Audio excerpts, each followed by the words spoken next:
Where are you? congratulations. Here in Hi, front. Vix. Hi, Vix. Hi, Echo. Hi, Popcorn. Ay, lambot. So, ang tanong ko ay para kay, kay Mr. Pogi ng Marikina. Charot lang. So, Wala naman luluma pa sa reference mo na yun. hindi nabasa ko sa Google now. Just now. Pero for Echo, what for you is the best form of revenge? Oh my God. Parang kay Jody dapat yung tanong na yun, ah. But hey, Popcorn. Nice to see you.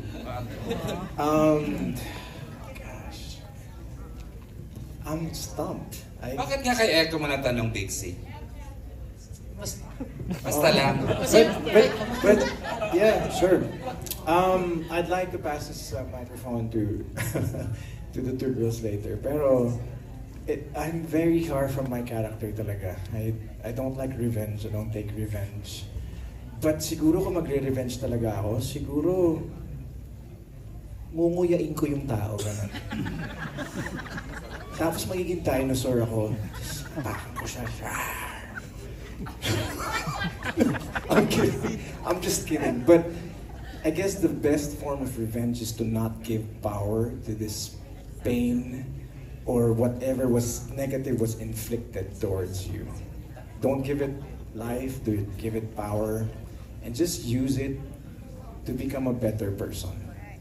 Or you can be the dinosaur and squeeze it and bite it. But just please, can Jody answer the question? Yes, please. Kasi ikaw yung may revenge eh. Tanong natin kay Tita Maria ulit, maninipa na naman si Tita Maria. Pag si Mama, naku lang. No, I think the best form of revenge, I think just to ako parang sa akin, just to stay silent when somebody expects you to be enraged. Diba? Huwag mong ibibigay yung gusto nila. Huwag kang lumevel sa kung nasaan sila. Always choose the higher road. Always choose to be the bigger person. Yeah. What about you? What about you, Iris? Hindi, kinuha na natin. In-intercept na natin si Popcorn. Kasama ka ba sa press? Oo, dito pala ako. Ano masasabi niyo? Ako, pareho lang kay Ate Jody. So tingin ko talaga, the best form of revenge is when you don't need revenge anymore. Parang okay ka na sa sarili mo, nalampasan mo na kung ano mang kasamaan ang ginawa nila sa'yo at pinagbutihan mo na lang ang sarili mo at mga desisyon mo. Parang hindi mo na sila kailangan lingunin. Parang yun na yung pinaka-best revenge. Yeah. Pero that takes a lot of self-control, maturity, di ba? Hindi yun madali. Bigay nyo na lang yun sa lahat ng reviews. Wish them well. Yes! Prayers. Pero kay Janine, congratulations, ang galing-galing mo bilang kontrabida, nakakabigil ka. Ikaw, salamat sa Diyos. Ikaw ba nabigil ka din sa character mo, watching this kanina? Hindi ko nararamdaman yun eh. Ako kasi yung tipo na kapag napapanood ko yung sarili ko, naisip ko, ano pa bang pwede kong nagawa para mas mapaganda pa yung eksena. I think a lot of us feel that way. Kaya hindi kami nanonood ng playback, yung ganon. Kasi kailangan mo din ibigay yung tiwala na kapag take na ni Direk, ibig sabihin, good na kila Direk. Yung parang hindi mo na pwedeng pag-obsesa na, shucks, dapat ginalingan ko pa or ganyan. Pero, ano nga ba yung tanong? Thank you! Thank you!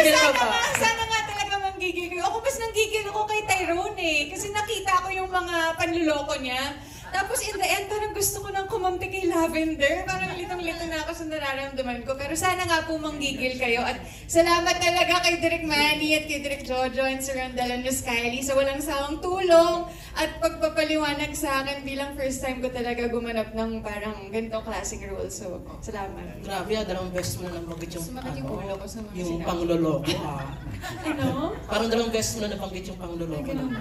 Sabi ko ba? Kay Tyrone.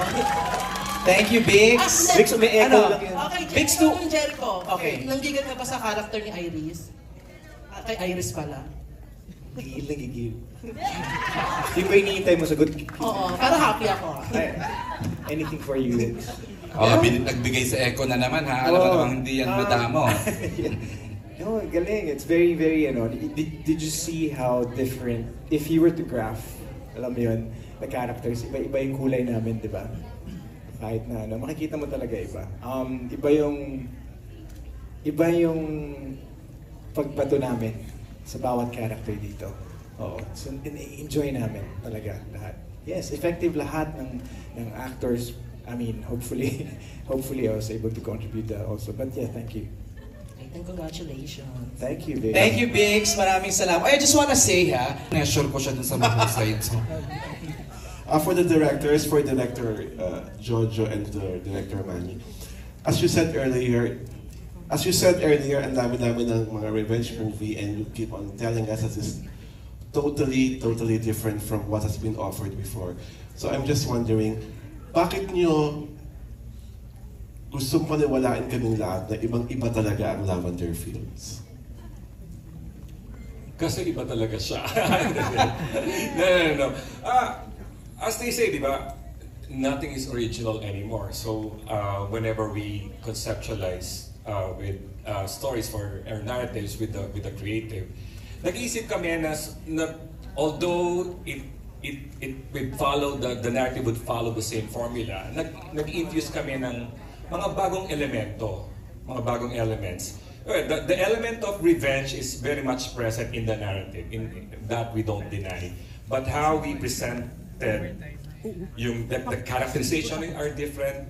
All these characters are gray, no one is white. Even yung mga like Janine, no? She's playing a very negative role here. Pero maintindihan mo why she's going through that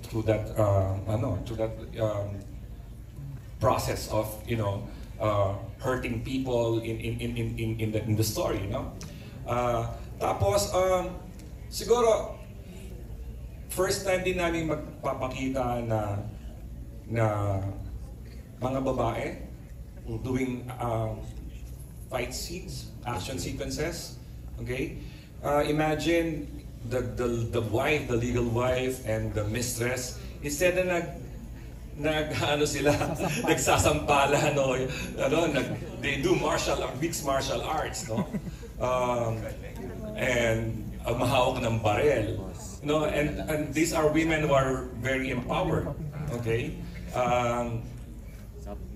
Maraming pagkakaiba. I hope you discovered yung mga elements that were infused in the narrative as you watch it every night. And hopefully, makita na, yes, it's still the revenge story that we don't deny, but may mga bago tayong makikita doon sa kwento. ang galing ng explanation. Imbis na sa sampalan, nag-action scenes yung dalawang babae over a guy. Okay. Direct Jojo would like to add to that? In addition, lahat ng characters kasi merong twist. Hindi lang isa yung for revenge.